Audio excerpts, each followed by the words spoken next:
যে এক হাসিনা যাওয়ার পরে আরেক হাসিনা আসার জন্য আমাদের দরজায় কড়া নাড়ছে। বিএনপিকে এক চামচ দিছে, জামায়াতকে এক চামচ দিছে, কিন্তু জনগণের যে প্লেট ওটা খালি হয়ে গিয়েছে। যখন থেকে গণ অভ্যুত্থানের পরে আমরা চক্ষুকে সরাইতে চাইলাম, বিএনপি বাধা দিল, সংস্কার কমিশন এসে গুন্ডামি করলো। এরপরে জুলাই স্বাক্ষর অনুষ্ঠানের দিন বলল যে আমি সব মানি, তালগাছ আমার। আমরা জুলাই সনদের আইনি ভিত্তি পেয়েছি, কিন্তু নৈতিক ভিত্তি জায়গাটা আমরা পাইনি। সংস্কার কমিশন অনেক আসলে বিপদে পড়েছেন, তারপরও ওই দলের নোট অফ ডিসেন্ট রেখে আমরা সামনের দিকে আগে বাড়িয়েছি দেশের স্বার্থে।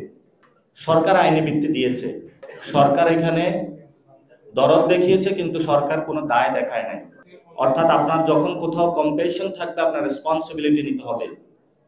সরকার এখানে হলো তরকারি বাটি থেকে রাজনৈতিক দলগুলোকে এক চামচ করে ভাগ করে দিয়েছে।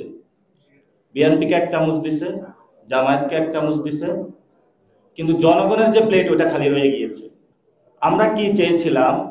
আমরা চেয়েছিলাম এই গণ অভ্যুত্থানের পরে ৭২-এর যে ফেসিবাদী সংবিধান, সেই সাংবিধানিক কাঠামোকে পরিবর্তন করে জনগণের একটা কাঠামো নিয়ে আসতে, যাতে কোনো নতুন করে কেউ হাসিনার মতো আবিষ্কৃত না হয়ে জনগণের উপর গুলি চালাইতে না পারে।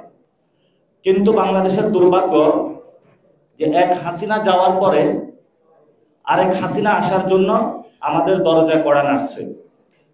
তারা কি করলো? সংস্কার কমিশনে গিয়ে গুন্ডামি করলো, এবং সেখানে যখন সব দল একটা বিষয় ঐক্যমত পোষণ করেছে, সেখানে তারা ভেটো দিল, বলল আমরা এটা মানব না, খেলায় আছে কিন্তু তালগাছটা আমার। সংস্কার কমিশন অনেক আসলে বিপদে পড়েছেন, তারপরও ওই দলের নোট অফ ডিসেন্ট রেখে আমরা সামনের দিকে আগে বাড়িয়েছি দেশের স্বার্থে। কিন্তু বর্তমান যে পরিস্থিতিতে জুলাই সনদের আইনি ভিত্তি হয়েছে, তারা বলেছিল একটি প্রজ্ঞাপনের মাধ্যমে, আমরা বলেছি এটার আদেশ দিতে হবে। সরকার আদেশ দিয়েছে, এটা আমরা পেয়েছি।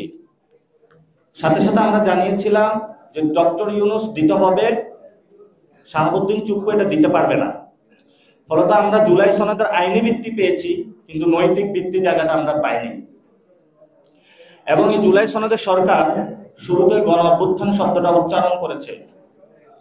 সার্বভৌম অভিপ্রায়ের যে প্রকাশ, সেটা জনগণ থেকে নিয়েছে, কিন্তু সেই সার্বভৌম অভিপ্রায়ের যে সাইন যার মাধ্যমে দিয়েছে, উনি কিন্তু জনগণের উপরে কয়েকদিন আগে গুলি চালিয়েছিল।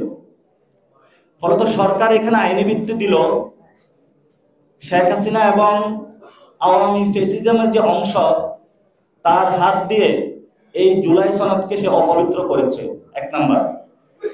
২ নাম্বার বিষয় হলো, আমাদের যে মৌলিক সংস্কার কাঠামো আমরা চেয়েছিলাম, এই যে আদেশটা হলো, এই আদেশের মধ্য দিয়ে আমরা মৌলিক সংস্কারের পথে যেতে পারবো না।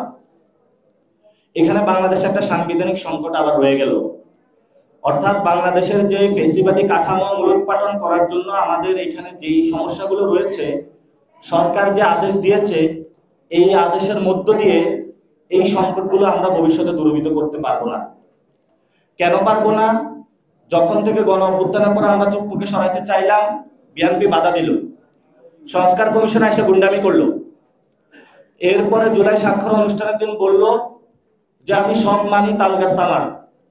কিভাবে বাস্তবায়ন হবে সে প্রক্রিয়াও তারা ঘোলাটে করে রাখলো, এবং সেই প্রক্রিয়ার মধ্যে ২টি দল এই সংস্কারের যে প্রক্রিয়াটা নিজেদের ভোট ব্যাংক বাড়ানোর হাতিয়ার হিসেবে ব্যবহার করলো। ফলত এই সংস্কার প্রক্রিয়াটা একটা ভোট ব্যাংক বাড়ানোর একটা টুলস হিসেবে তাদের কাছে।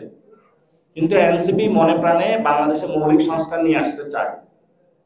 সেই জন্য আমরা জুলাই ঘোষণাপত্র থেকে শিক্ষা নিয়ে সেখানে কিন্তু সাইন করতে যাইনি, এবং আমরা বলেছিলাম যে আপনি যে আদেশটা দিবেন, এই আদেশের ড্রাফটটা আমাদেরকে আগে দেখাতে হবে।